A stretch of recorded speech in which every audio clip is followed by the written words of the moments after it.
Hello friends, welcome back to our YouTube channel. यदि आप channel पर पहली बार विजिट कर रहे हैं तो चैनल को सब्सक्राइब कर लीजिए ताकि यूपीएस के रिगार्डिंग जो भी डेवलपमेंट्स होगी उसकी वीडियोज़ की नोटिफिकेशन आपको सबसे पहले मिल जाएगी।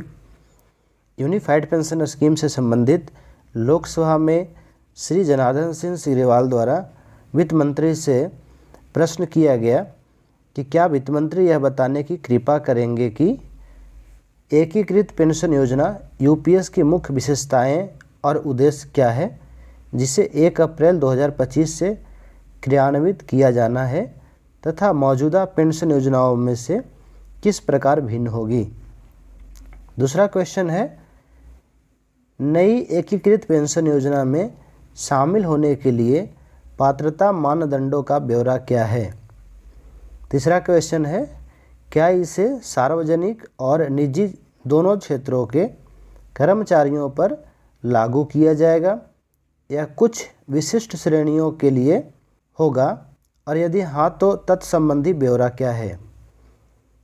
आगे लिखते हैं, एकीकृत पेंशन योजना को अपनाने से व्यक्तिगत पेंशन भोगियों के साथ साथ समग्र अर्थव्यवस्था को क्या लाभ होने की उम्मीद है।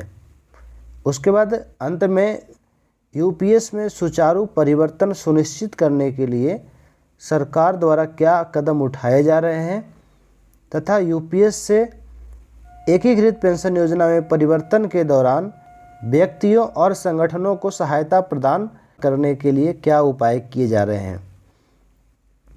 इसके जवाब में वित्त मंत्रालय में राज्य मंत्री श्री पंकज चौधरी ने बताया, पहला से 5वां तक का क्वेश्चन का डिटेल्स है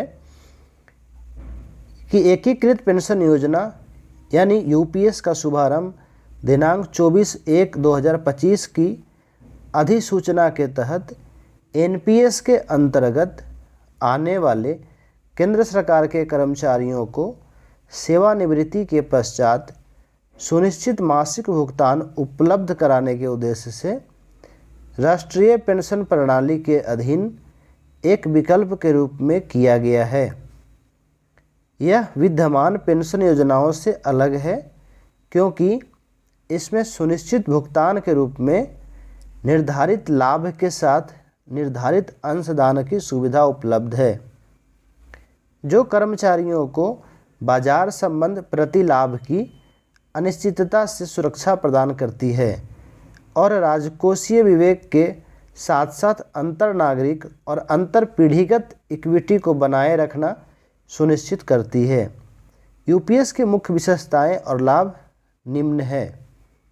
पहला में लिखा गया है कि न्यूनतम 25 वर्षों की अर्हक सेवा के लिए अधिवार्षता से पूर्व के 12 माह के दौरान प्राप्त औसत मूल वेतन के 50% की दर से सुनिश्चित भुगतान। उसके बाद यह भुगतान 10 वर्ष की अपेक्षाकृत कम सेवा अवधि के लिए अनुपातिक होगा। उसके बाद कर्मचारी की मृत्यु के ठीक पहले उसे स्वीकार्य भुगतान के 60% की दर से उसकी पत्नी पति को सुनिश्चित पारिवारिक भुगतान। तीसरा आंसर है, न्यूनतम 10 वर्ष की अर्हक सेवा के पश्चात अधिवार्षिकता पर 10,000 रुपये प्रति माह का सुनिश्चित भुगतान। सुनिश्चित भुगतान, सुनिश्चित पारिवारिक भुगतान और सुनिश्चित न्यूनतम भुगतान पर मुद्रास्फीति सूचकांक। सेवारत कर्मचारियों के समान महंगाई राहत औद्योगिक श्रमिकों के लिए अखिल भारतीय उपभोक्ता मूल्य सूचकांक पर आधारित होगा। उसके बाद कहा गया है कि प्रत्येक पूर्ण 6 माह की सेवा के लिए सेवानिवृत्ति की तिथि पर मासिक परिलब्धियों वेतन प्लस महंगाई भत्ता के 1/10वें भाग की दर से ग्रेच्युटी के अतिरिक्त सेवानिवृत्ति पर एक मुश्त भुगतान। इस भुगतान से सुनिश्चित भुगतान की मात्रा कम नहीं होगी। यूपीएस के अंतर्गत सुनिश्चित भुगतान केंद्र सरकार के ऐसे कर्मचारियों के लिए उपलब्ध होगा जो एनपीएस के अंतर्गत कवर होते हैं और निम्नानुसार यूपीएस का विकल्प चुनते हैं। उसमें आगे कहा गया है किसी कर्मचारी के 10 वर्ष की अर्हक सेवा के पश्चात अधिवार्षिकता प्राप्त करने के मामले में अधिवार्षिकता की तिथि से। आगे लिखा है सरकार द्वारा किसी कर्मचारी को CCS रूल 1956 के अंतर्गत उपबंधों के अंतर्गत सेवानिवृत्त किए जाने के मामले में इस प्रकार की सेवानिवृत्ति की तिथि से। और आगे लिखा है 25 वर्ष की न्यूनतम सेवा अर्हक सेवा के पश्चात स्वैच्छिक सेवानिवृत्ति के मामले में यदि सेवा अवधि अधिवार्षिकता तक जारी रहती है तो कर्मचारी जिस तिथि को अधिवार्षिकता प्राप्त करता है।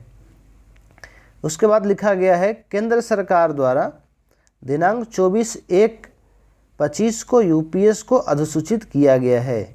पेंशन निधि विनियामक और विकास प्राधिकरण PFRDA को UPS के संचालन का दायित्व सौंपा गया है।